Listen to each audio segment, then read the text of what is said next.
কি কি ডকুমেন্টস এর প্রয়োজন হয়। আল আজহার বিশ্ববিদ্যালয়ে ভর্তি হওয়ার ক্ষেত্রে গুরুত্বপূর্ণ বিষয় হলো সার্টিফিকেট।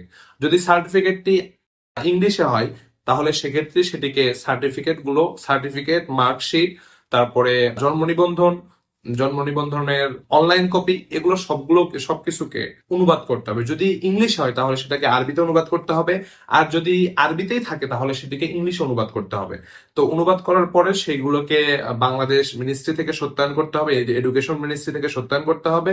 করার পরে সেই কাগজগুলো নিয়ে আপনি মিশরে আসবেন। আর আরেকটি বিষয় সবচেয়ে বেশি গুরুত্বপূর্ণ, সেটা হলো যে মিশরে আসার ক্ষেত্রে অবশ্যই অবশ্যই পুলিশ ক্লিয়ারেন্স নিয়ে আসবেন। পুলিশ ক্লিয়ারেন্স ছাড়া মিশরে যদি আপনি প্রবেশ করেন বড় ধরনের বিপাকে পড়ে যাবেন। কেননা এখানে আসার পরে আপনাকে ভর্তি হওয়ার ক্ষেত্রে মিশরস্থ বাংলাদেশ এম্বাসি থেকে একটা এম্বাসি লেটার নিতে হয়।